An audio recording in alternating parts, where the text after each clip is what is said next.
नाथ समारंभां नाथयामुनमध्यमाम् अस्मदाचार्यपर्यन्तां वन्दे गुरुपरम्पराम्। यो नित्यमच्युतपदाम्बुजयुग्मरुक्मव्यामोहतः तृणाय मेने अस्मद्गुरोर्भगवतोऽस्य दयैकसिन्धोः रामानुजस्य चरणौ शरणं प्रपद्ये। श्री वैष्णव गुरु परंपरा में रामानुज स्वामी जी का अद्भुत चरित्र का अनुभव ले रहे हैं हम लोग। अब तक रामानुज स्वामी जी कैसे कैसे आचार्यों का आश्रय करके उनसे ज्ञान पाए, कैसे अपने शिष्यों का उज्जीवन कारण बने, ऐसे विषयों के बारे में जानते आए हैं। बीच में भगवान एक लीला करना चाहे, रामानुज स्वामी जी को श्रीरंगम से दूर भेजना चाहे तो क्या हुआ, क्यों हुआ, इसके बारे में आज जानने वाले हैं। उसके पहले गुरु परंपरा प्रभाव ग्रंथ में दो विषय कहे गए हैं, उनके बारे में भी देखते हैं। रामानुज स्वामी जी एक बार एक मूगे आदमी को बुलाकर अपने श्री चरणारविंदों को दिखाते हैं और उनको दिखाते हैं कि यही श्री चरणारविंद उनके लिए उपाय है। ये जब होता है ना, तब कुरेश स्वामी जी देख लेते हैं। कुरेश स्वामी जी देख लेते हैं। हम पहले भी तिरुप्पावे के प्रवचन में ये कथा बोले थे। गुरु परंपरा प्रभाव में यहाँ आता है, इसलिए दास यहाँ बता रहा हूँ। तो वो मूगा आदमी, वो कुछ सुन नहीं पाता है, बोल नहीं पाता है, सिर्फ संज्ञा से वो दिखाते हैं रामानुज स्वामी जी की यही तुम्हारे लिए उपाय है। और कभी कभी ऐसा भी बोलते हैं कि अपने श्री चरणारविंदों से उसका जो सर है उसको अलंकृत किए स्वामी जी। तो ये देखते हैं कुरेश स्वामी जी बाहर से, देखकर तभी कुरेश स्वामी जी सोचते हैं, अरे यदि हम भी एक मूगा होकर जन्म लिए होते, शायद तब रामानुज स्वामी जी का श्री चरणारविंद वो खुद आकर हमें प्रसादित करते।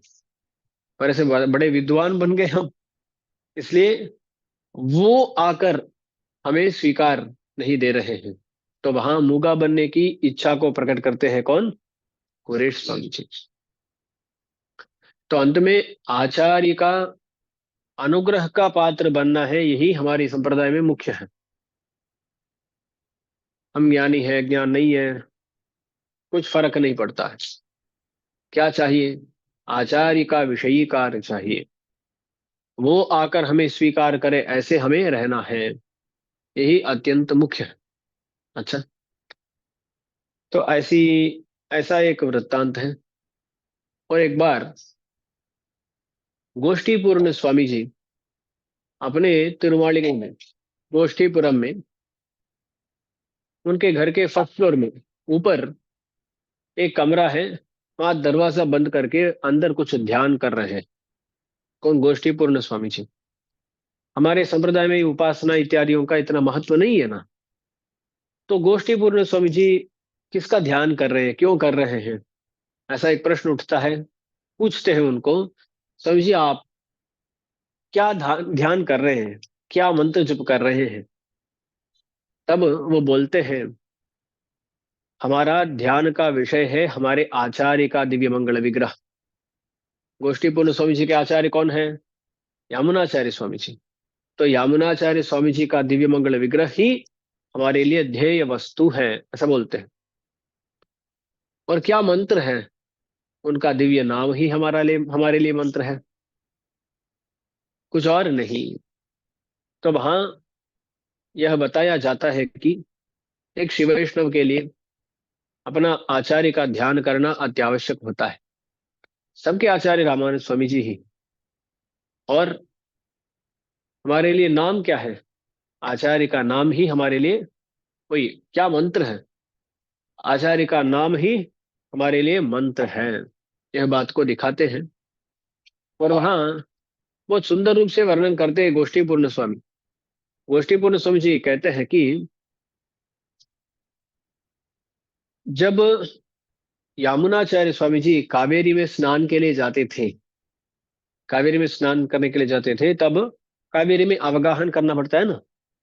अवगाहन करते समय क्या होता है, स्वामी जी पूरी तरह अंदर डूबते हैं। उनका जो पीठ रहता है ना, वो सिर्फ थोड़ा बाहर ऐसा दिखता था। वो तो एक बर्तन को आप उल्टा करके डाले तो जैसा होगा ना, वैसा दिखता था।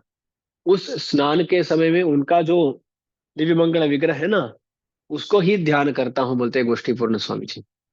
तो उनका हरेक चेष्टित उनके लिए प्राप्य था। ऐसा आचार्य दिव्य मंगल विग्रह ही ध्येय है, उनका तिरुनामम ही मंत्र है। इस बात को गोष्ठी पूर्ण स्वामी जी बताते हैं। तो ये भी होता है। उसके बाद रामानंद स्वामी जी श्रीरंगम में रहते हुए वहां के पंडितों से शुरू करके पामरों तक सभी को उपदेश के द्वारा भगवान के पास पहुंचाते हुए ऐसा रह रहे थे। तो बीच में भगवान की लीला शुरू होती है। वहां का एक राजा है, चोल राजा है वो बहुत बड़ा शैव बन जाता है, वीर शैव बन जाता है। वो क्या हो जाता है, शैव बनना भी समझे गलत नहीं है। बाद में वहां से विष्णु भक्त हो जाते हैं, हो जा सकते हैं। पर क्या करता है, विष्णु द्वेषी बन जाता है। सिर्फ शैव नहीं रहता है, विष्णु द्वेषी बन जाता है। और वो अपने एक पंडित के साथ उसके राज्य में जो भी पंडित है ना, उन सभी को सताना शुरू करता है।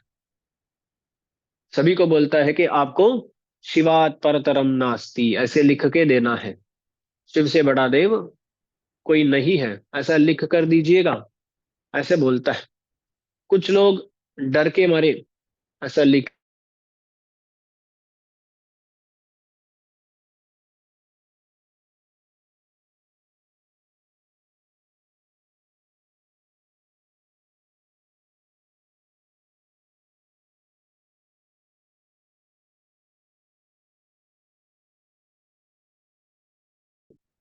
उनका नाम क्या?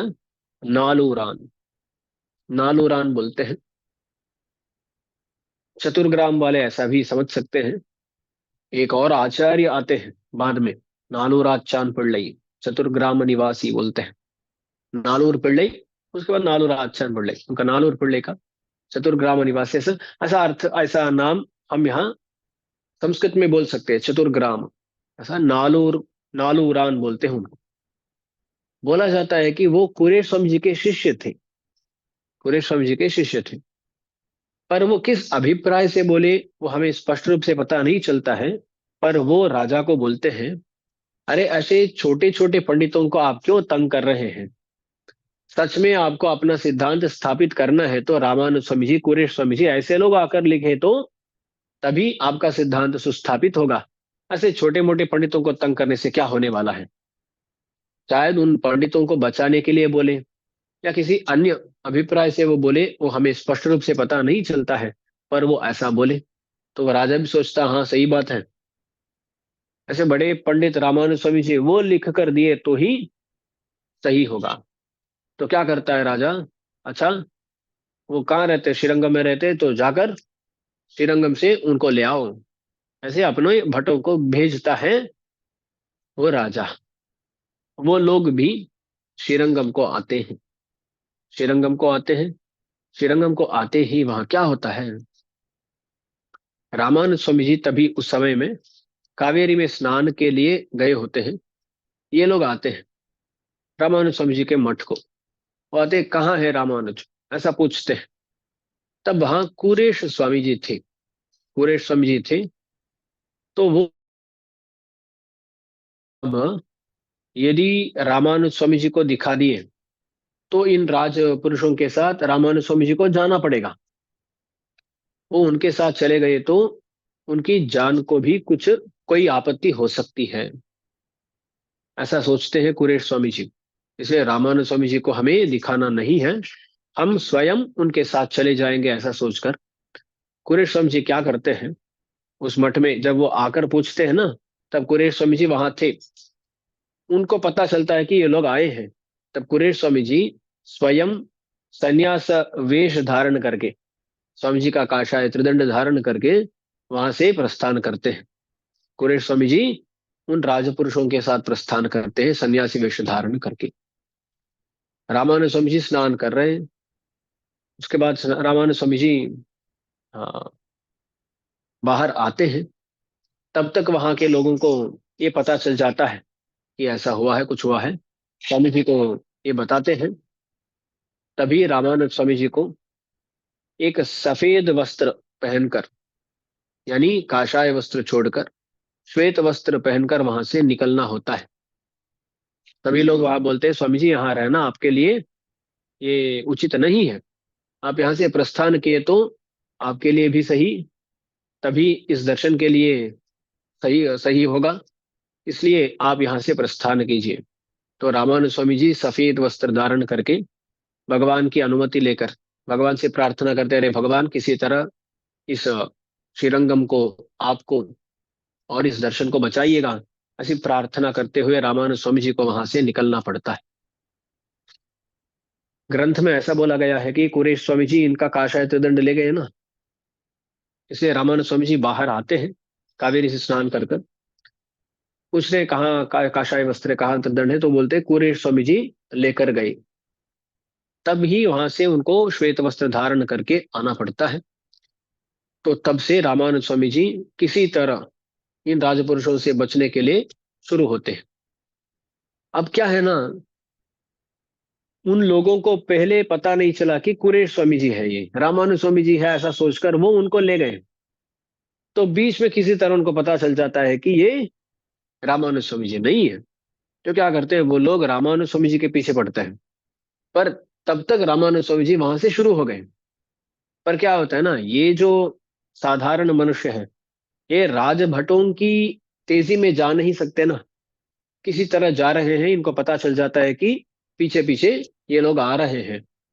तब शिष्य, वो कम लोग ही रामानुज स्वामी जी के साथ हैं, 40-50 लोग होंगे वो रामानुज स्वामी जी के साथ है। तब वो लोग बोलते हैं, अरे पीछे पीछे ये राजपुरुष आ रहे हैं, क्या करें। तब रामानुज स्वामी जी क्या करते हैं, थोड़ा वहां का रेत लेकर कुछ पाशुरों को बोलते हुए, मंत्रण अभिमंत्रण करते हुए इस रेत को ऐसा फैला दीजिए, ऐसा रामानुज स्वामी जी वहां बोलते हैं। वहां ऐसा बोलने से वैसा ही रेत फैलाते हैं।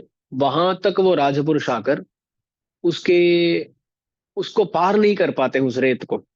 वो समझ जाते हैं कि ये कुछ मंत्र प्रयोग किए हैं यहाँ। इन कोलाड़ी कुरुहपेरा तड़वरई तोड़ शकरभाणी शारंगविद चेवगने, ऐसे कुछ पाशुर हैं। उन पाशुर का अनुसंधान के साथ ऐसा करने को बोलते हैं रामानुज स्वामी जी। ऐसा ही होता है वहां। हाँ, கொடுமை செய்யும் கூத்தமும் என் கோலாடி कुरुहपेरा तड़वरई तोड़ शकरपाणी शारंगविद चेवगने, इस पाशुर का अनुसंधान के साथ वो रेत फैलाते हैं। तो उसको पार नहीं कर पाते हैं वो राजपुरुष, और सोचे ब्राह्मण कुछ ना कुछ मंत्रवाद किए हैं, ऐसा सोचकर वहां रुक जाते हैं। पर रामानुज स्वामी जी और उनके शिष्य उनको और भी जाना पड़ता है। अब देखिए ना, श्रीरंगम में कुरेश स्वामी जी कुछ राजपुरुषों के साथ चले, उनको उस राजा की सभा तक ले जाते हैं वो राजपुरुष। और कुरेश स्वामी जी उनके साथ जा रहे हैं, इस बात को सुनकर महापूर्ण स्वामी जी भी उनके साथ जुड़ जाते हैं। अरे वो अकेले जा रहे हैं ऐसा सोचकर कौन उनके साथ जुड़ जाते हैं, महापूर्ण स्वामी जी और कुरेश स्वामी जी दोनों चोला राजा की सभा को जाते हैं। रामानुज स्वामी जी और कुछ अंतरंग शिष्य वो श्रीरंगम से प्रस्थान करते हैं, वो पश्चिम दिशा की ओर जाते हैं। पश्चिम उत्तर ऐसा समझ सकते हैं। तो लगभग ऐसा बोलना है तो नॉर्थ वेस्ट है ना, उस तरफ को रामानुज स्वामी जी निकलते हैं। अब क्या होता है, रामानुज स्वामी जी ऐसा तेजी से जा रहे हैं, जा रहे हैं। बीच में क्या होता है, जंगल में घुस जाते हैं। आप देखें तो श्रीरंगम के पश्चिम दिशा में चलते गए तो ये वेस्टर्न घाट्स ये आ जाते हैं ना, वो बड़े बड़े पहाड़ आ जाते हैं। लगभग वहां पहुंच जाते हैं रामानुज स्वामी जी। वहां पहुंचने पर ये कुंगनाडु बोलते हैं, ये कुंगनाडु बोलते हैं तमिळ में। उस प्रदेश तक पहुंचते हैं। वहां पहुंचने पर वहां क्या होता है, एक पहाड़ में कुछ शिकारी लोग हैं, शिकार करके जीने वाले ऐसे कुछ लोग हैं। वो वहां का जो भी धान्य मिलता है, ऐसा उसको उगाते हुए ऐसा कुछ ना कुछ जीवन बिता रहे होते हैं वहां के लोग, ऐसा वो है। क्या होता है, कोई श्री वैष्णव भागते भागते वहां उनकी यहाँ आता है। वो देखते हैं, अरे कोई ऊर्ध्वपुंड धारण क्या है स्वामी जी, कहाँ से आए, पूछते हैं। तब वो बोलते हैं, ये लोग भी ना, ये लोग कैसे हैं, ये भी श्री वैष्णव है। ये कौन है, पहाड़ में जीने वाले वनवासी है, शिकारी है। पर ये श्री वैष्णव बने क्योंकि रामानंद स्वामी जी के शिष्यों में एक थे, नल्लान बोलते हैं, तिरुमलई नल्लान। तिरुमलई नल्लान एक स्वामी थे, जो जाकर वहां के लोगों को भी श्री वैष्णव बनाए थे। तो वो पूछते हैं इस स्वामी को, श्री वैष्णव को, अरे स्वामी जी श्रीरंगम कैसा है, श्रीरंगम में रामानुज स्वामी जी कैसे हैं। ऐसा कौन पूछते हैं, पहाड़ वाले, पहाड़ लोग, पहाड़ के लोग, वो शिकारी, वो पूछते हैं। ऐसा पूछने पर ना वहां वो जवाब देते हैं, वो श्री वैष्णव, अरे कहाँ का श्रीरंगम, कहाँ का रामानुज स्वामी जी। श्रीरंगम में बड़ी आपदा हुई है, आपत्ति हुई है, रामानुज स्वामी जी श्रीरंगम छोड़कर बाहर निकले हैं। पता नहीं वो कहाँ है, उनको ढूंढते हुए ही मैं आया हूँ। ऐसा वो श्री वैष्णव बोलते हैं। ये लोग भी ना, "अरे रामानुज स्वामी जी को कुछ हो गया क्या", ऐसा सोचकर वे कुछ दिनों तक खाना ही बंद कर देते हैं, कुछ खाते नहीं है। ऐसा 6 दिन तक वो बिना खाना रहते हैं, क्योंकि रामानंद स्वामी जी को कुछ हो गया तो हमें क्यों जीना है, ऐसी सोच से वो रह रहे हैं। तब क्या होता है, एक दिन बहुत बड़ी बारिश हो रही है, बहुत बड़ी बारिश हो रही है। रामानंद स्वामी जी और उनके साथ जो भी आए हैं ना, वो सभी जाकर उसी पहाड़ के पास ठहरते हैं। बड़ी बारिश हो रही है, कहाँ रुकना है कुछ समझ में नहीं आता है। तो देखते हैं दूर में कहीं एक दिया जल रहा है, एक दीप जल रहा है, और थोड़ा सा आग दिख रहा है, आग दिख रही है। तो वो सोचते हैं कि हाँ यहाँ कोई मनुष्य जी रहे हैं। तो वहां पास में जाते हैं, रामानुज स्वामी जी बोलते हैं वहां जाते हैं हम। वहां जाते हैं और वहां थोड़ा उनको बुलाते हैं, अरे हाँ कौन है ऐसा। वो लोग बाहर आते हैं, वो बिना खाना खाए जो है ना, वो बाहर आते हैं। और देखते ही, अरे कुछ वैष्णव आए हैं, अरे क्या चाहिए, कहाँ से आए हैं, सब पूछते हैं। पूछते ही वो बोलते हैं, हम श्रीरंगम से आए हैं। तो ये फिर से पूछते हैं, अरे रामानुज स्वामी जी कहाँ है, हमारे साथ ही रामानुज स्वामी जी हैं। तो वो लोग देखकर बहुत हैरान हो जाते हैं, अरे स्वामी जी आपको इस प्रकार से कैसे हम देख सकते हैं। ऐसा रोते हैं और स्वामी जी का प्रणाम करते हैं, नमस्कार करते हैं। और उनके पास क्या होता है ना, वो जंगल में जीने वाले होते हैं, उनके पास कुछ नहीं होता है। वो क्या करते हैं, एक उनके पास एक धान्य होता है, तिनई बोलते हैं उसको, तिनई बोलते हैं। एक धान्य है वो, कुछ दास उसका नाम भी देखा था, कुछ कांगनी ऐसा कुछ है क्या सर, कांगनी, कांगनी कुछ बोलते हैं क्या, एक प्रकार का धान्य है। हाँ मालूम है। अच्छा, दास कुछ नाम देखा था, वो ना वो स्विच ऑफ हो गया, बाद में देखकर बताता हूँ। तिनई, तिनई तमिळ में बोलते हैं। एक तरह का वो, उसका अंग्रेजी में कुछ हॉर्स मिलेट कहते हैं, अंग्रेजी में वो तिनई हॉर्स मिलेट कहते हैं उसको। वो तिनई जो है ना, हॉर्स मिलेट कहते हैं, वही उनके पास है। और वो जंगल में जीते हैं तो उनके पास शहद, मधु भी है।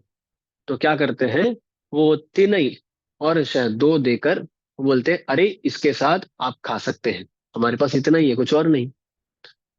तो क्या करना पड़ता है, वो तेनई जो है ना, उसे थोड़ा आग में थोड़ा फ्राई करके, फ्राई माने थोड़ा रोस्ट करके, उसको आटा की तरह बनाकर उसके साथ शहद को मिलाकर खा सकते हैं। ऐसा खा सकते हैं। तो क्योंकि ये लोग कई सारे दिनों से घूम रहे हैं, उनको कुछ भी मिला नहीं होगा, तो कुछ ना कुछ देना चाहिए, ऐसा सोचकर वो अपने पास जो है ना वो देते हैं उनको लिए, उनको प्रसाद पाने के लिए। इसलिए क्या होता है, आज तक श्रीरंगम में रामानुज स्वामी जी का जो त्रिनक्षत्रोत्सव होता है ना, उस त्रिनक्षत्रोत्सव में एक दिन, एक दिन क्या करते हैं, रामानुज स्वामी जी को ये भोग में लगाते हैं, तीनई माव और शहद मिलाकर, मिलाकर वो भोग में लगाते हैं, क्योंकि उसका स्मरण करने के लिए। एक दिन ऐसा हुआ था ना, उसका स्मरण करने के लिए ऐसा आज तक किया जाता है।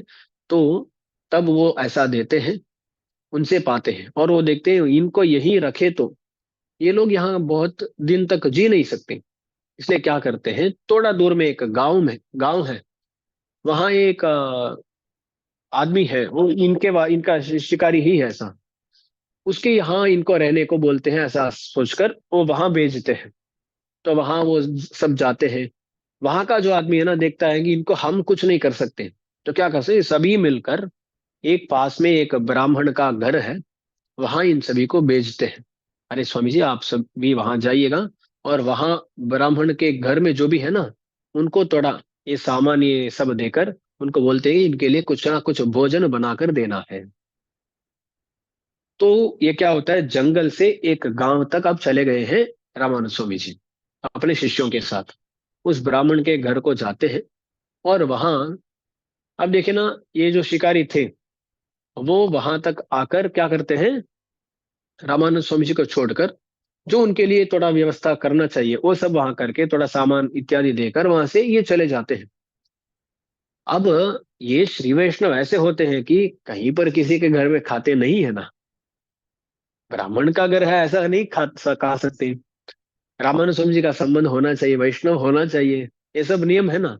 तो क्या करते हैं, वहां जाकर देखते हैं, वहां वो घरवाली जो है ना, वो आकर बताती है, अरे आपको यहाँ कुछ संकोच नहीं करना है, हम भी श्री वैष्णव ही हैं, और हम रामानुज स्वामी जी के शिष्य हैं, ऐसा वो घरवाली बोलती है।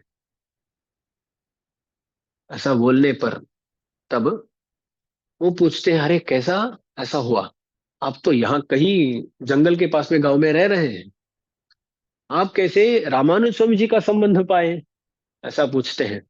तब वो घरवाली कहानी बताती है। वो बोलती है, एक बार यहाँ बारिश नहीं हुई, बहुत कष्ट था, इसलिए हम कुछ महीनों तक श्रीरंगम आ गए।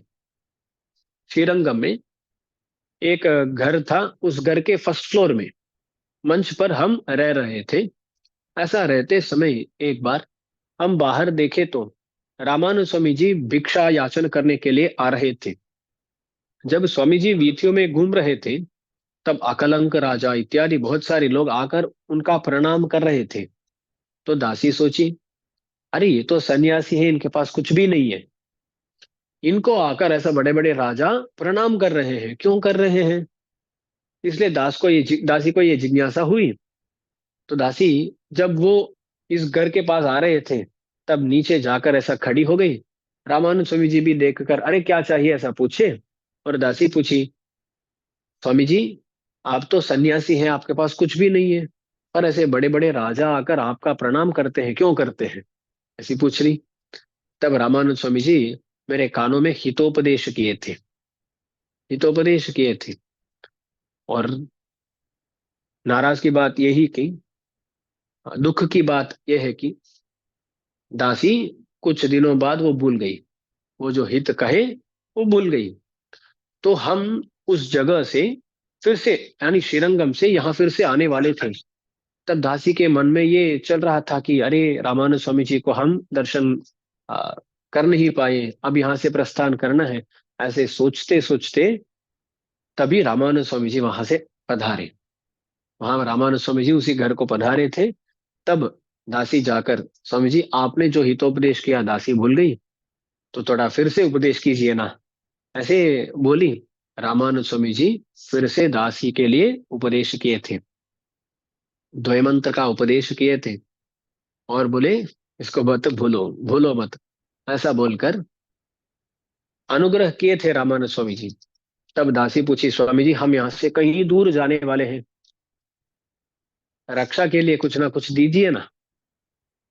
तब रामानुज स्वामी जी उस समय में जो पादुका पहने थे, उन पादुकाओं को दासी को दे दिए। उनका रोज तिरुवाराधन करते हुए, उस पादुकाओं को ये भोग लगाते हुए ऐसा दासी जीवन जी रही है। इसलिए आपको कोई संदेह नहीं करना है, ऐसा वो बोलती है।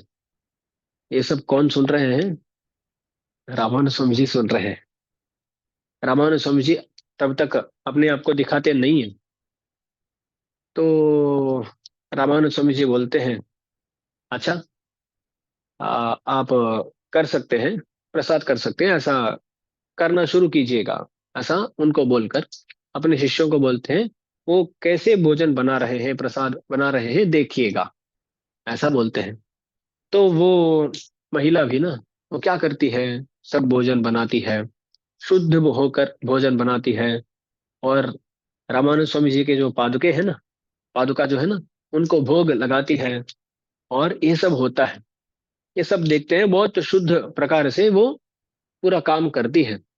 तो ये सब देखकर वो लोग आकर रामानुज स्वामी जी को बोलते हैं, स्वामी जी वो जो भी किए साफ सफाई के साथ की है, अच्छे मनोभाव से। पर एक ही बात है स्वामी जी, वो किसी को भोग में लगाई और वो क्या है समझ में नहीं आया।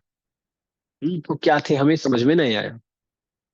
तो वो बोलते हैं, अब क्या होता है, उस समय में वो जो महिला है ना, उसको तभी बताते हैं रामानुज स्वामी जी, यानी वहां के लोग ही, हमारे साथ ही रामानुज स्वामी जी है। और आप बोल रही है कि रामानुज स्वामी जी को आप जानती हैं, तो आप देखिए, आप सभी को देखिए, कौन रामानुज स्वामी जी बता कर दीजिए। तो ऐसा वो पादार विंदों को देखती हुई आती है, और रामानुज स्वामी जी के पादार विंदों को देखते ही वो समझ जाती है रामानुज स्वामी जी है। और बोलती, हरे श्वेत वस्त्र धारण करने की वजह से दासी को पता नहीं चला, यही रामानुज स्वामी जी है। और उनके पादार विंदों में गिरकर वो रोती है, "अरे स्वामी जी ऐसा हो गया, ऐसा हो गया क्या?" ऐसा बोलकर रोती है।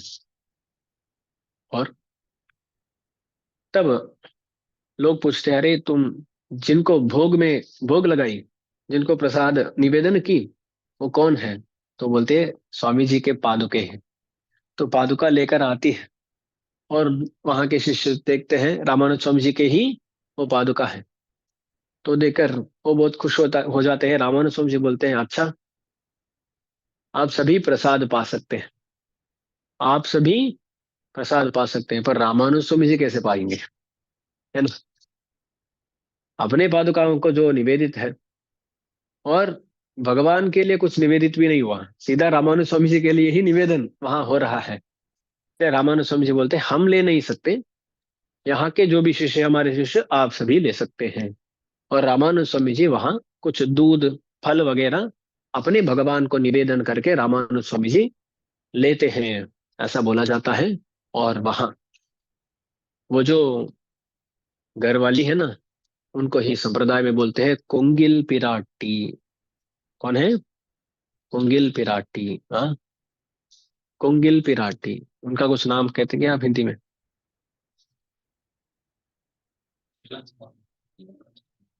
हम्म। चेलाम्बा। चेला चलाम्बा। चेला चलाम्बा। अच्छा, उनको ही कुंगिल पिराटी बोलते हैं। वो क्या क्या शब्द है वहां? चेलाम्बा। चैला चलाम्बा।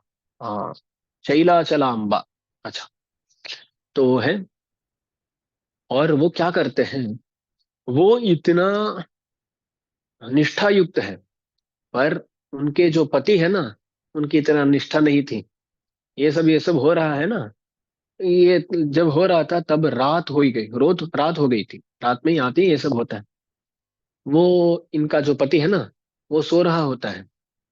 तो क्या करती है, इन सभी को, वैष्णवों को प्रसाद देकर, उसके बाद उसको जगाकर उसको वो प्रसाद देती है।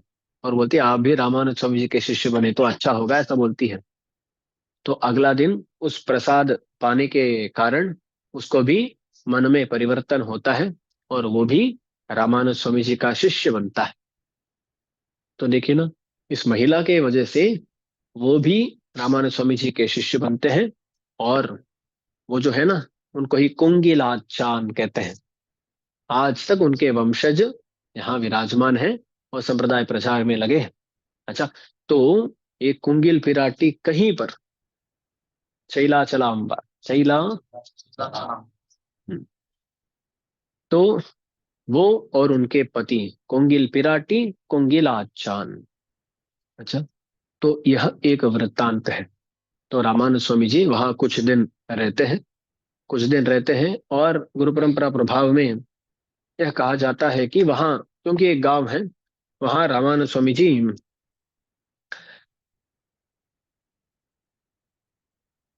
काशाय और त्रिदंड का पुनः धारण करते हैं, ऐसा यहाँ बताया गया है। इसलिए वहाँ त्रिदंड काशाय आदि घड़यम संपादित तम तिरुवाराधनमान पेररुलाளர் सन्निधिயிலே வைத்து दंडन समर्पित मनु भोले அவற்றை धरितरुளினார், उस जगह में। ऐसा गुरु परंपरा प्रभाव ग्रंथ में आता है। और वहां से मिथिलापुरी सालग्राम, वहां पधारते हैं रामानुज स्वामी जी। कभी सुने हैं सालग्राम? कर्नाटक में जो मिथिलापुरी सालग्राम है वहां पधारते हैं। वहां जाने पर, मिथिला सालग्राम भी बोलते हैं उसको, उस आ, जगह को जाने पर वहां ना बहुत सारे जैन थे वहां, जैन थे वहां। तो रामानुज स्वामी जी का वहां जाने पर कोई उनका स्वागत नहीं करते, स्वागत नहीं करते हैं। तो रामानुज स्वामी जी को वहां कहीं पर रहना है ना कुछ दिन तक, तो क्या करना उनको, थोड़ा चिंतन करते हैं उसके बारे में। और दाशरथी स्वामी जी को बोलते हैं वहां का जो तालाब है वहां जाकर अपने पादारविंदों को रखने को। क्या होता है, इनके पादारविंदों को वहां रखने से वो तालाब ही श्रीपाद तीर्थ बन जाता है, उसका विनियोग करते हैं वहां के लोग। तो उनका भी मन परिवर्तन हो जाता है और रामानुज स्वामी जी को स्वागत करते हैं, और उनका शिष्य भी कई सारे लोग बनते हैं। तो जो मिथिला सालग्राम है, आज तक वहाँ वो जगह है जहाँ दाशरथी स्वामी जी का श्रीपाद तीर्थ है। हाँ, तो मिथिला सालग्राम वहां पहुंचते हैं रामानंद स्वामी जी। ऐसा पहुंचकर वहां से रामानंद स्वामी जी ऐसे चलते चलते तोंडनूर चले जाते हैं। कहाँ? तोंडनूर। ये तोंडनूर तो आपको मालूम होगा, मेलकोटे, मेलकोटे के पास में ही है तोंडनूर। वहां बड़ा सा एक तालाब है, तोंडनूर एरी कहते हैं। वहां तोंडनूर तक चले गए हमारे रामानंद स्वामी जी। कितना दूर प्रयाण सोचिए, श्रीरंगम से तोंडनूर तक लगभग ट्रेन में गए तो 12 घंटा, है ना, इतना दूर। बहुत दिनों में ऐसा ऐसा प्रयाण करते करते वहां तक पहुंच जाते हैं, तोंडनूर तक। तोंडनूर तक पहुंच जाते हैं और वहां उनके एक शिष्य बनते हैं। कौन है वो? तोंडनूर नंबी। तोंडनूर नंबी। ऐसे वो मिथिलापुरी सालग्राम देखे थे ना, वही आंध्रपूर्ण स्वामी जी मिलते हैं। वही आंध्रपूर्ण स्वामी जी वो उस ग्राम के उस ग्राम के है बोला जाता है। तो वहां वडगनम्बी स्वामी, वडगनम्बी स्वामी जिनका नाम आंध्रपूर्ण कहा जाता है, उस स्वामी जी को अनुग्रह करते हैं उस मिथिलापुरी सालग्राम में। तो ऐसा होता है। अंगे वडगनम्बिये स्वपाद छायापन्नाराम बड़ी विशेष कटाक्षम शेद। तो वहां ही आंध्रपूर्ण स्वामी जी मिलते हैं। और तोंडनूर नंबी एक मुख्य स्वामी है, वो भी वहां तोंडनूर में रहने वाले वो रामानुज स्वामी जी के शिष्य बनते हैं। तब क्या होता है, वहां उस प्रदेश का एक राजा है, उसका भी नाम विटल देव है। उस राजा की पुत्री को एक पिशाच पकड़ लेता है, एक पिशाच पकड़ लेता है। इसलिए वो उनके घर में ऐसा कोई कपड़ा ना पहनते हुए ऐसा पिशाच आविष्ट है ना, तो ऐसा पागल की तरह घूम रहे, ऐसा हो रहा है वहां। तो वो राजा भी, अरे किसी तरह इसको, इस पिशाच से कोई मुक्त करा दिए तो अच्छा होगा, ऐसा सोच रहा है। कई सारे लोगों को वो बुलाता है, कोई आते हैं, कुछ नहीं होता है, ऐसा हो रहा होता है। बीच में तोंडनूर नंबी स्वामी एक बार वहां कुछ भिक्षा याचन के लिए, ऐसा कुछ काम के लिए जाते हैं। तब वो देखते हैं कि ऐसी स्थिति है। तो वो राजा को बताते हैं कि हमारे आचार्य है रामानुज स्वामी जी। वो रामानुज स्वामी जी आकर यदि यहाँ उस पिशाच को जाने को बोले तो वो अवश्य चले जाएगा, ऐसा बोलते हैं। ऐसा बोलने पर ना वो सोचता है अच्छा, वहां वो राजा की जो पत्नी है ना, रानी जो है, वो भी कहती है हाँ ये सही बात है। तो उनको बुलाकर देखते हैं।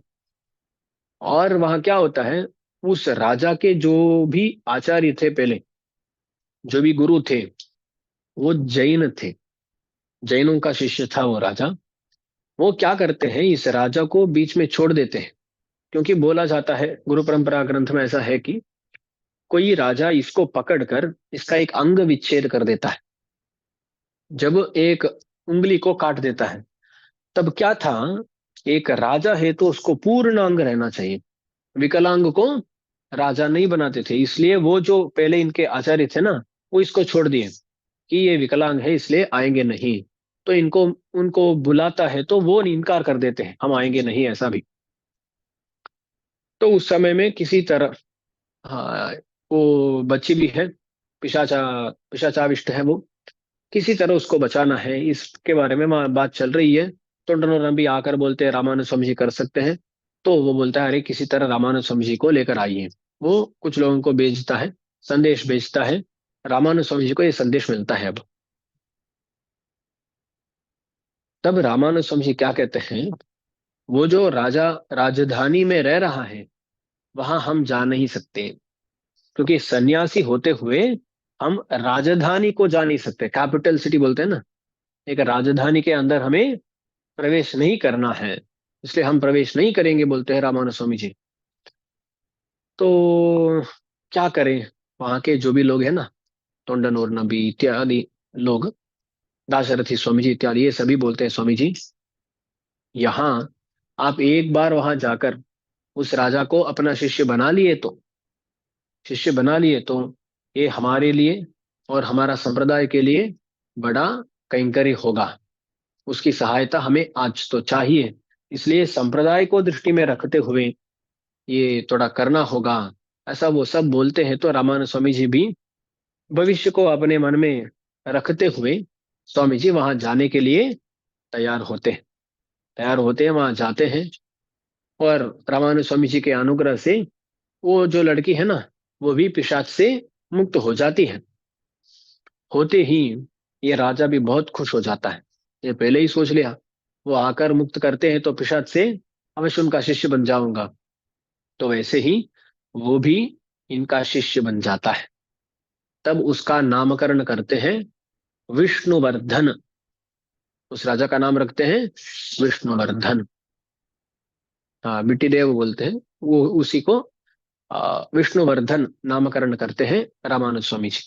वो रामानुज स्वामी जी ऐसा नामकरण करते हैं। और करने के बाद क्या होता है ना, जो भी जैन थे ना इसके आचार्य के स्थान में, वो सभी इनके साथ वाद करने के लिए आ जाते हैं। अरे हमारे शिष्य को आप कैसे अपना सकते हैं, हमारा शिष्य है वो, ऐसा बोलते हुए वो सभी आते हैं। ग्रंथ में बताया जाता है कि एक ही समय में 1,000, ऐसा कुछ जगहों में भला बताया जाता है। यहाँ इस ग्रंथ में बताया गया है कि वहां, दास पढ़कर दिखाता हूँ, वहाँ क्या होता है, पन्नीराइरम क्षपणर, यानी 12,000, ऐसा भी लिखा है। ये क्या होता है ना, कभी कभी ये जो बहुत संख्या में लोग आते हैं ना, तब थोड़ा संख्या में थोड़ा बदलाव तो आता है। तो हजारों में लोग आए, हजारों में जैन आए, तो वो आकर वहां रामानुज स्वामी जी से वाद करना चाहते हैं। सभी एक ही समय में करना चाहते हैं। तब क्या करें, रामानुज स्वामी जी सोचते हैं अरे अब तो कुछ ना कुछ करना ही पड़ेगा। एक मंडप में क्या बोलते हैं, एक पर्दा लगाने को बोलते हैं। रामानंद स्वामी जी उसके पीछे रहकर सभी लोगों को, वो एक ही समय में प्रश्न करते हैं। रामानंद स्वामी जी अपना आदिशेष का रूप धारण करके उन सभी का एक ही समय में जवाब भी दे देते हैं। क्योंकि आदिशेष को बोला जाता है आयिरम पैंतलयुडय अनंत शयनन। आदिशेष के 1,000 फणा रहते हैं, है ना, इसलिए ऐसा एक रूप धारण करके उन सभी का एक ही समय में जवाब देते हैं। ऐसा इनका प्रभाव देखकर उनमें बहुत सारे लोग इनका शिष्य बन जाते हैं। कुछ लोग वहां से भाग जाते हैं, ऐसा होता है। तो रामानुज स्वामी जी अपने प्रभाव को वहां दिखाते हैं। उस बात को सुनकर वो जो राजा है ना, रामानुज स्वामी जी पर और भी भक्तिमान हो जाता है। और इतने बड़ा प्रभावशाली है ये आचार्य, ऐसा सोचकर ये भी होता है। ऐसा होने के बाद रामानुज स्वामी जी उसी जगह में तोंडानूर में रहते हुए वहां कुछ दिनों तक वेदांत अध्यापन करते हुए, कालक्षेप करते हुए समय बिता रहे हैं। तब क्या होता है, जो हाथ में तिरुमण लाए थे, यानी श्वेत मृतिका बोलते हैं ना, ऊर्ध्वपुंड लगाने के लिए जो भी तिरुमण होता है, वो खत्म हो जाता है। वो खत्म हो गया तो क्या करे, समझ में नहीं आता है रामानुज स्वामी जी को। तब भगवान उनके सपने में आकर बोलते हैं, पास में ही हम एक पहाड़ के ऊपर विराजमान है, यहाँ आइए, हमें भी आपको ढूंढ कर बाहर ले आना है, और वहां आए तो आपको तिरुमण भी मिल जाएगा। ऐसा भगवान सपने में आकर बोलते हैं। तो रामानुज स्वामी जी सपने के बारे में तुरंत ही राजा को बता देते हैं कि ऐसा एक स्वप्न हुआ है, मैं तुरंत ही जाना है। तोंडनूर के पास में जो येदुगिरी है ना, मेलकोटे ही है, वहां रामानुज स्वामी जी पधारते हैं। वहां पधारते हैं। अब देखिए ना, एक पहाड़ में भगवान बोलते हैं मैं कहीं हूं यहाँ, पर्वत में कहाँ जाकर कहाँ ढूंढेंगे रामानुज स्वामी जी। तो वहां जाते हैं। वहां पहले से ये त्रिनारायणपुरम कुछ नया स्थल नहीं है। कई सारे सालों से वहां विराजमान है। वो कथा अलग सी कथा है, बड़ी कथा है, बाद में देखेंगे। तो वहां क्या है ना, वहाँ सभी कई सारे पुष्करणी ये सब है वहां। आज जैसे देख रहे हैं वैसा नहीं, पूरा पूरा जंगल हो गया है। पर कहीं पर वो पुष्करणी इत्यादि ये सब है। क्या करते हैं, रामानुज स्वामी जी वहां पहुंचते हैं। पहुंचते समय भी इनको सहायता चाहिए, क्योंकि जंगल में ऐसा जा नहीं सकते ना। तो कोई वहां सामने जाते हुए मार्ग को साफ करे तो ही ये आगे बढ़ सकते हैं। तो राजा भी पास आता, साथ में आता है। ये जाते हैं वहां। रामानुज स्वामी जी को पता नहीं चलता कहाँ भगवान है। तो ऐसा ऐसा दुखित होकर रामानुज स्वामी जी सो जाते हैं। तब सपने में आकर भगवान बोलते हैं, अरे आप तो यहाँ जो कल्याणी पुष्करणी देख रहे हैं, इस कल्याणी पुष्करणी के पास में ही हम विराजमान हैं, ऐसा बोलते हैं। आप देखें तो आ, कल्याणी पुष्करणी के दक्षिण के ओर, दक्षिण के ओर आपको मंदिर मिलता है ना। मंदिर कल्याणी पुष्करणी है, कल्याणी पुष्करणी के दक्षिण में आता है वो। अच्छा, दक्षिण में आता है, अ, दक्षिण पश्चिम, उस डायरेक्शन में आता है मंदिर। तो भगवान उनको सपने में बोलते हैं, अरे वहां एक चंपकारण्य है, वहां एक वकुल का वृक्ष रहेगा, उस वकुल वृक्ष के पास में एक तुलसी का पेड़ रहेगा, उस तुलसी के पेड़ के नीचे ही हम हैं। भगवान पूरा डायरेक्शंस बता देते हैं, जैसा हमारे गूगल मैप्स दिखाते हैं ना, यहाँ से ऐसा ऐसा जाना है, ऐसा दिखा देते हैं। और ये भी बोलते हैं सपने में कि आप फिक्र मत कीजिए, जहां से आप है, आप जाते समय आपको कहीं पर तुलसी दल दिखेगा। जैसे मार्ग में ऐसा तुलसी दल ऐसा रखे हुए दिखेंगे, उनको ऐसा फॉलो करके आइएगा, आपको मिल जाएगा। तो भगवान ये सब इंतजाम कर लिए, सिर्फ इनको ढूंढना है, उतना ही। तो जैसा भगवान बोले वैसे ही आते हैं। चंपकारण्य है वहां, वकुल वृक्ष देखते हैं, पास में तुलसी का पेड़ है। उस तुलसी के नीचे वहां का जो मिट्टी है ना, उसको हटाते हैं। हटाते हैं तो वहां भगवान विराजमान है। भगवान विराजमान है।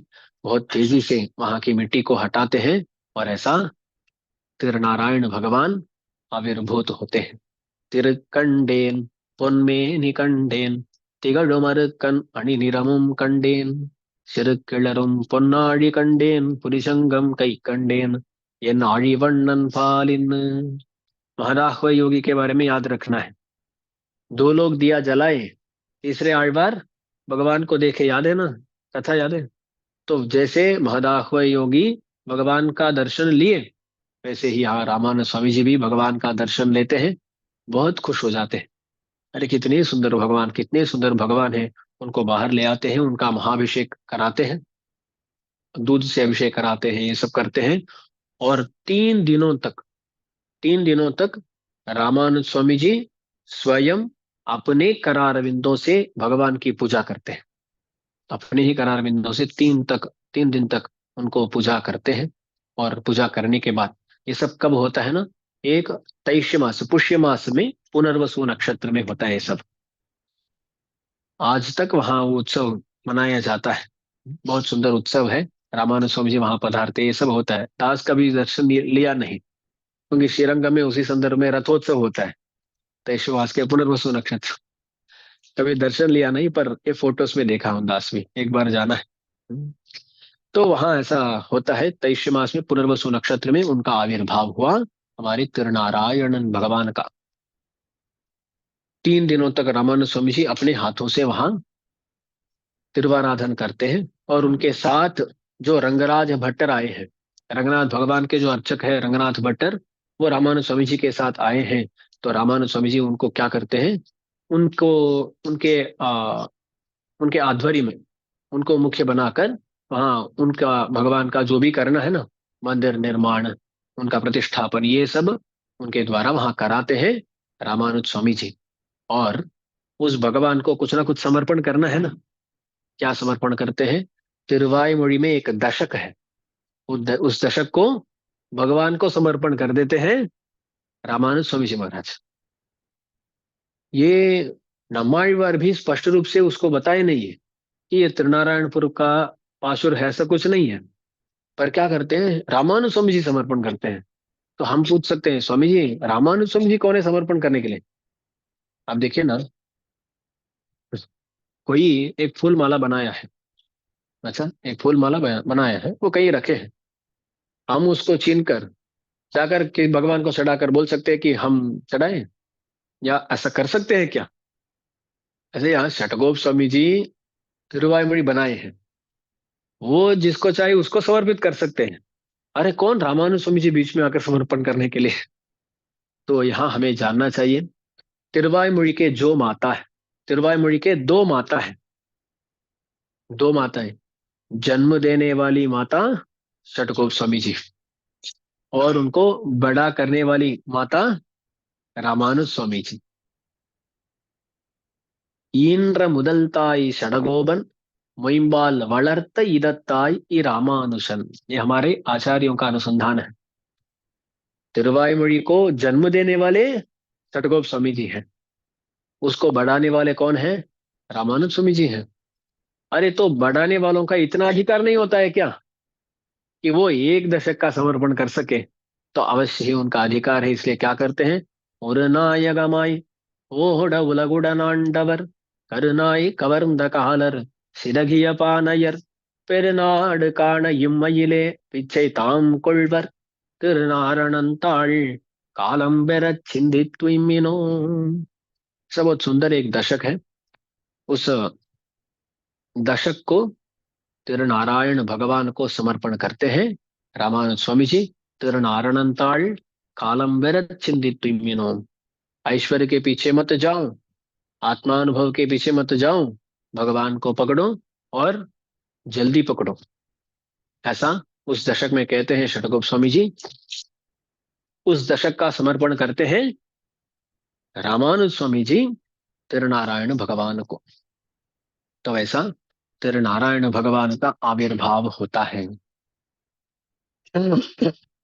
अब देखिए, यहाँ जो भी कैंकर्य चल रहा है ना, मंदिर बनाना, वहां पूरा एक नगर का ही निर्माण करना हो रहा है। ये सब उस विष्णुवर्धन की सहायता के बिना कभी संभव नहीं था। इसलिए इसको मन में रखते हुए रामानुज स्वामी जी वहां जाते हैं, कॉम्प्रोमाइज करते हैं सच में। पर क्यों करते हैं? क्योंकि उनको मालूम है कि इतना कैंकरी होने वाला है।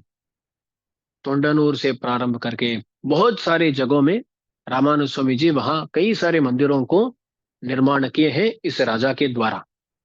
तो वहां देखिए ना, एक मोलकोटा एक दिव्य देश है, तो वो पूरा देश किसने बनाया है? यही विष्णुवर्धन। यानी रामानुज स्वामी जी उसके द्वारा बनाए हैं। और उस भगवान, वो भगवान बोलते हैं, ये रामानुज स्वामी जी ये सब, भगवान क्या बोले, मैं भी वहां हूँ, मेरे पास वो श्वेत मृत्तिका भी मिल जाएगी बोले ना।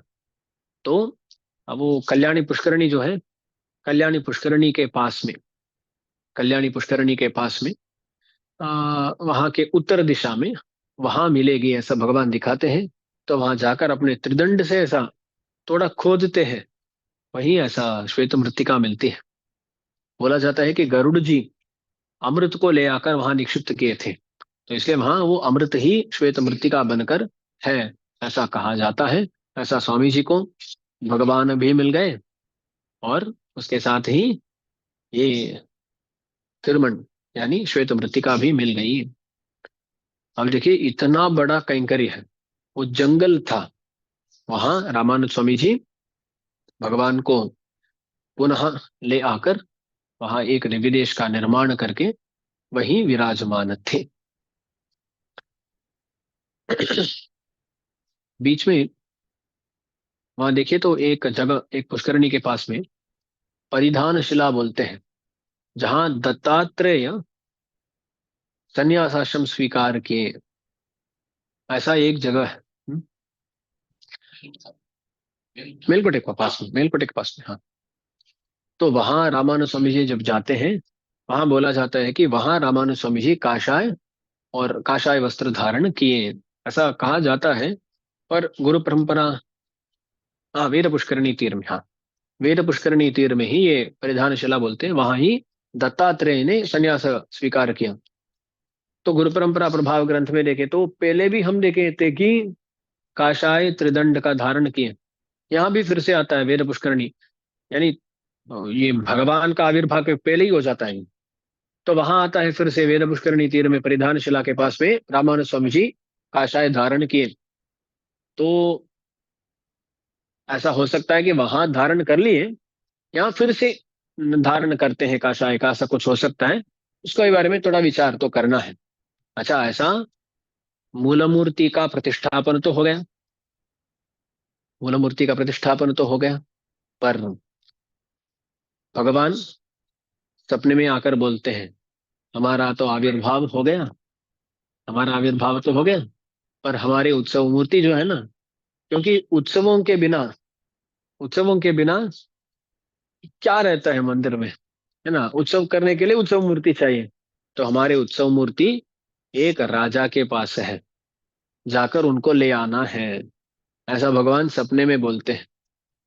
तो रामानुज स्वामी जी भी पास में जो वहां का राजा है, बोला जाता है कि तुरुष्क राजा, वहां उसकी सभा को जाते हैं और बोलते हैं कि हमारे एक भगवान यहाँ हैं, उनको ले जाना है। वो बोलता है, अरे हम ऐसे बहुत सारे विग्रहों को कई जगहों से ले आए हैं, पता नहीं कौन आपके भगवान है, आप ही ढूंढ लीजिएगा। तो रामानुज स्वामी जी वहां जाकर उसके वो जो भी विग्रहों को दिखाता है ना, वहां जाकर देखते हैं, कोई भी लगता नहीं है कि तिरुनारायण भगवान की तरह है। इसलिए सोचते हैं ऐसा, उस रात को जब सोते हैं ना, तब भगवान सपने में आकर बोलते हैं, अरे हम उस राजा की जो पुत्री है उसके अंतःपुर में है। तो वो जो राजपुत्री है ना, वो क्या कर रही है, इस रामप्रिय भगवान को लेकर उनसे रोज खेलना ये सब कर रही है, वो राजपुत्री। तो रामानुज स्वामी जी बोलते हैं उस राजा को कि आपकी राजपुत्री के यहाँ है भगवान। तो बोलते हैं वहां जाते हैं, आइएगा। तो वहां जाने पर ना, बोला जाता है कि रामानुज स्वामी जी उनको पुकारते हैं, वर्ग वर्ग वर्ग इंगे वामन नंबी वर्ग इंगे, अरे आओ आओ, ऐसा बोलते हैं। तो भगवान वहां से कूद कर, जहां विराजमान थे वहां से कूद कर सीधा आकर रामानुज स्वामी जी के गोद में बैठ गए भगवान। तो जैसे बच्चे को पुकारते हैं तो बच्चा आकर गोद में बैठता है ना, ऐसा ही रामानुज स्वामी जी बुलाते भी हैं, वो आते भी हैं और इनके गोद में बैठ जाते हैं। उसी को हम कई जगहों में देखते हैं ना, यतिराज संपत कुमार, यतिराज रामानुज स्वामी जी उनके गोद में संपत कुमार, जो रामप्रिय सेल्व पिल्लई, संपत कुमार बोलते हैं संस्कृत में, वो तमिल में सेल्व पिल्लई बोलते हैं। तमिल में क्या है ना, जब छोटे बच्चों को लालन करते हैं तब क्या बोलते हैं? चेल्लम बोलते हैं। चेल्लम माने सेल्वम। सेल्वम माने ऐश्वर्य। हमारा ऐश्वर्य है ना, वो बच्चे को ऐसा बोलते हैं, सेल्वम बोलते हैं। तो चेल्ल पिल्लई माने सेल्व पिल्लई संपत कुमार। बोले क्या संपत है? वो बच्चा ही संपत है ना, तो बच्चों का लालन करते समय ऐसा बोलते हैं। तो रामानुज स्वामी जी के संपत कुमार है वो, यतिराज के संपत कुमार, यतिराज संपत कुमार। उनको भी ले आते हैं रामानुज स्वामी जी। ले आकर उनकी भी प्रतिष्ठा की जाती है। और अब उत्सव मूर्ति भी मिल गए। वहां जो भी उत्सव मनाना है वो सभी पांचरात्र आगम के प्रकार सभी उत्सवों का वहाँ कैसा कैसा होना है, ये सब व्यवस्था रामानुज स्वामी जी करते हैं। और ऐसे तिरुनारायणपुरम में विराजमान है रामानुज स्वामी जी। ये एक तरफ ये सब हो रहा है, दूसरी तरफ ये बहुत साल हुए होंगे ये सब होने के लिए। पर बीच में वहां क्या हुआ? रामानुज स्वामी जी इस तरफ आ गए, उस तरफ कुरेश स्वामी जी और महापूर्ण स्वामी जी दोनों उस चोला की सभा को पहुंचते हैं। पहुंचते ही वहां वो बोलता है कि आपको शिवात परतरम नास्ति ऐसा लिखना है। कुरैश ये क्या करते हैं? उसके सामने कई सारे शास्त्रों का उपन्यास करके ऐसा नहीं हो सकता है, भगवान श्रीमन नारायण ही परात्पर है, स्पष्ट करते हैं।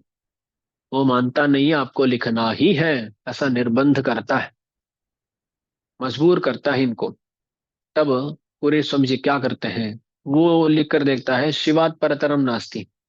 इनको नीचे साइन करना था, है ना, पर कुरैश स्वामी जी वो नहीं करते। वो बोलते हैं शिवात परतरम नास्ति द्रोणमस्ति ततः परम, लिखते हैं। क्या लिखते हैं?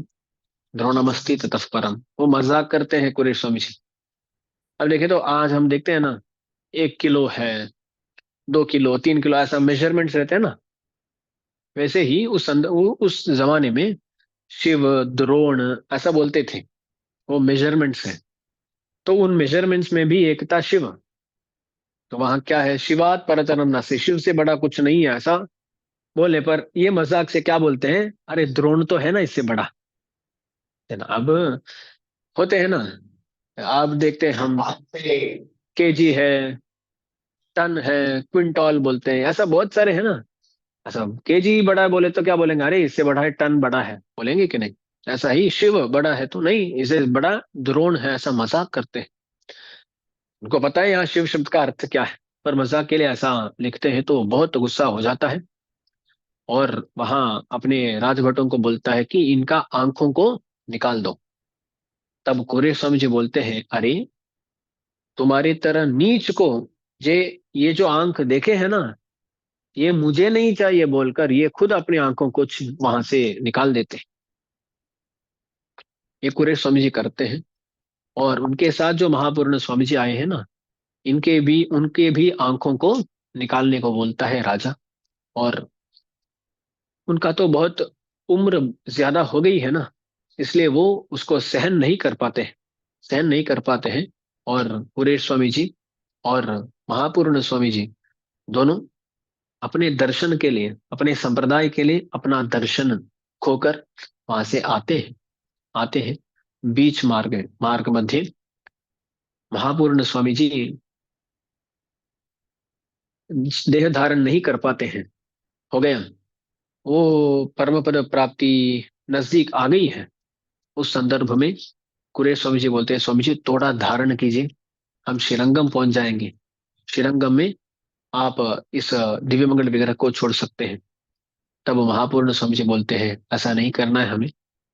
ऐसा हम यदि करें तो लोग ऐसा सोचेंगे, अरे महापूर्ण स्वामी जी को भी श्रीरंगम आना था मोक्ष पहुंचने के लिए, तो हमारा क्या होगा? ऐसा सोचकर सभी लोग श्रीरंगम आने पर ही मोक्ष मिलेगा ऐसा सोचने लगेंगे। पर ऐसा हमारा संप्रदाय नहीं है ना। जहां से भी आप मोक्ष को पहुंच सकते हैं, यहाँ आकर देह त्याग करने से ही मोक्ष मिलेगा, ऐसा नहीं है। इसलिए हमें ऐसा एक उदाहरण नहीं देना है। इसलिए यही हम इस देह को छोड़कर परम पद प्राप्त करेंगे, ऐसा महापुरुष समझे। देखिए अंत में उस समय में भी उनके मन में इतनी स्पष्टता है, इतनी करुणा है लोगों के प्रति। क्योंकि एक प्रचार आ जाता है ना, क्या प्रचार आ जाएगा दुनिया में कि श्रीरंगम जाकर पर शरीर छोड़ने पर ही परम पद मिलेगा। और ये क्या है ना, एक और बात है ना, ऐसा बोलने पर थोड़ा ये आसान लगता है। अरे आपको अच्छा जीवन बिताना है, शरणागत निष्ठा रहनी चाहिए, ये सब कठिन है। अरे श्रीरंगम जाके शरीर छोड़ दो, आ मोक्ष मिल जाएगा। ऐसा बोलते हैं ना, कितने लोग काशी प्रयाण नहीं करते हैं, वो वहां काशी मरणान मुक्ति ही बोलते हैं। काशी में जाकर जाकर मृत्यु हुई तो मुक्ति। ऐसा एक प्रवाद है ना। उसका तात्पर्य क्या है वो शास्त्र में थोड़ा विचार भी किया जाता है, वो अलग बात है। ऐसा हो जाएगा, श्रीरंग मरणान मुक्ति ही, श्रीरंग मरणादेव मुक्ति ही, ऐसा भी हो सकता है। इसलिए उस समय में भी महापूर्ण स्वामी जी दृढ़ विश्वास के साथ थे, स्पष्टता के साथ थे, और करुणा के साथ थे। इसलिए वही बीच में, मार्ग मध्य, महापूर्ण स्वामी जी अपने दिव्य मंगल विग्रह को छोड़कर परम पद विराजमान होते हैं। परम पद विराजमान होते हैं।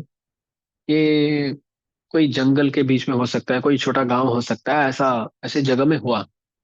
उस काल में, उस जमाने में कुछ लोग अनाथ प्रेत संस्कार करने वाले इधर उधर घूमते थे। कोई अनाथ प्रेत मिला तो उनका संस्कार करने के लिए ऐसे लोग वहां आते हैं। तब पूरे समझे बहुत गुस्सा होते हैं। अरे कोई वैष्णव कभी अनाथ नहीं होता है, आप कौन आकर इसका करेंगे? यहाँ कोई वैष्णव अनाथ नहीं है, आप यहाँ आ नहीं सकते, ऐसा बोलकर वहाँ जो भी उनके लिए कहीं करे करना है वो सब कुरेश स्वामी जी करते हैं। बोला जाता है कि उस संदर्भ में वहाँ महापूर्ण स्वामी जी के साथ उनकी बेटी जो अतुड़ा देखे थे ना कल, वो भी थे वहाँ। ऐसा ये सब होता है। तो यहाँ समझना है, रामानुज स्वामी जी को बचाने के लिए ही कुरेश स्वामी जी श्रीरंगम से पधारे। उनके साथ में महापूर्ण स्वामी जी भी निकले।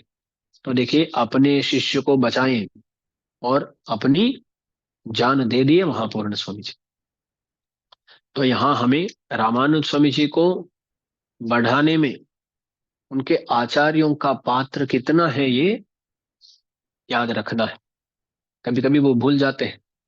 पर रामानुज स्वामी जी बने तो उसका कारण है उनके इतने सारे आचार्य। महापूर्ण स्वामी जी कितने बार रामानुज स्वामी जी को देखने के लिए नहीं आए? गोष्ठी पूर्ण स्वामी जी कितने बार नहीं आए? श्रीशैल पूर्ण स्वामी जी कैसे उनके साथ रहे थे? महापूर्ण स्वामी जी देखे ना, उनको मालूम है कि वहां जाने पर कुछ आपत्ति हो सकती है, जानते हुए गए राम महापूर्ण स्वामी जी। वो नहीं गए तो रामानुज स्वामी जी को कोई खतरा हो सकता है, कोई ना कोई किसी को जाना है। इसलिए ऐसा बहुत त्याग किए हैं हमारे आचार्य। देखिए ना, आजकल एक है, सभी देवता एक ही है ना स्वामी जी, क्यों हमें झगड़ना है? ऐसा सोचते हैं, हमारे लोग ये सोच रहे हैं। तो ये देखिए ना, उनको ये एक सिग्नेचर डालने में क्या बड़ा प्रॉब्लम था। शिवात परतरम नास्ति, वहां नीचे एक साइन डालकर पूरे समझे वहां से खुशी से निकले निकल सकते थे। पर नहीं, वो सच नहीं है, वो हमारा सिद्धांत नहीं, इसलिए जान देने के लिए भी तैयार थे। है ना? वो जो सच है, वो हमारा संप्रदाय है ना, उसको हमें निभाना है। इसलिए हम जाकर, वो जैसा वो चोल राजा था ना, वो जाकर चिदम्बरम, तिरुचित्रकूटम दिव्य देश का नाम है, ऐसा ही हमें व्यवहार करना है। सबको पता होना है, इसलिए दास चिदम्बरम कह रहा हूँ। वहां चिदम्बरम में, वहां जो गोविंदराज भगवान विराजमान थे ना, उनको समुन्दर में डाल दिया। वो राजा था। तो देखे ना, उसको विष्णु द्वेष भी था। वही वहां गलती है। हम क्या बोलते हैं, हम भगवान को परात्पर मानते हैं। आप शिव जी को परात्पर मानते हैं तो आपकी इच्छा है। हम आकर आपको कुछ नहीं करने वाले, आपके मंदिरों में आप पूजा करने वाले हैं, हमारे मंदिरों में हम पूजा करने वाले हैं। हमारे मंदिर को आप आकर ये मत बोलो कि हमारी पूजा विधान, हमारा जो पूजा विधान है उसके हिसाब से करना है, आप मत बोलिए। हम आकर आपके मंदिरों में ऐसा नहीं करेंगे। तो आपके यहाँ आपका चलेगा, हमारे यहाँ हमारा चलेगा।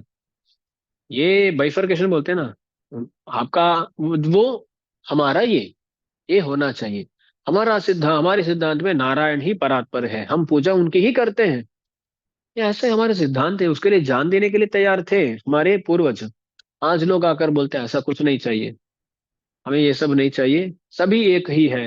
नहीं, नारायण ही परात्पर है, उसको स्थापित करने के लिए कुछ भी करने के लिए तैयार थे, जान देने के लिए भी तैयार थे। तो कोई कुछ और नहीं बोल रहा है, आप अपना भगवान की पूजा करते जीवन बिताओ, अन्यों का गौरव करो, पूजा मत करो। अन्यों का गौरव करो, निंदा मत करो, पर पूजा भी मत करना, क्योंकि यही हमारा सिद्धांत, इसके लिए इतना कष्ट झेले हैं हमारे आचार्य। इस बात को यहाँ हमें याद में रखना है। तो ऐसा महापूर्ण स्वामी जी अपने आंखों को और थोड़ी ही देर में अपने इस दिव्य मंगल विग्रह को भी संप्रदाय के लिए त्याग किए। कुरे स्वामी जी दर्शन के लिए अपना दर्शन खो दिए, और मुख्य रूप से रामानु स्वामी जी को बचाने के लिए ही ये सब हुआ। इस बात को भी हमें याद रखना है। ये सब जो हुआ है ना, यह संदेश मिलता है रामानु स्वामी जी को बीच में, यह संदेश मिलता है। रामानु स्वामी जी धरती पे गिरकर बहुत रोते हैं, अरे महापूर्ण स्वामी जी का ऐसा हो गया और कुरे स्वामी जी को ऐसा हो गया। ये सुनकर बहुत रोते हैं रामानु स्वामी जी। और उसके बाद रामानुज स्वामी जी क्या किए और भी क्या हुआ, उस चोल का क्या हुआ, इत्यादि विषयों को हम अगले कालक्षेप में देखेंगे। श्रीमते रम्यजा मातृ मुनीन्द्राय महात्मने भूयात नित्यश्री नित्यमंगलम आழ்வார் பெருமானார் ஜெயர் திருவடிகளே சரணம்। जय श्रीमन्नारायण जय श्रीमन्नारायण जय श्रीमन्नारायण जय जय जय जय श्रीमन्नारायण।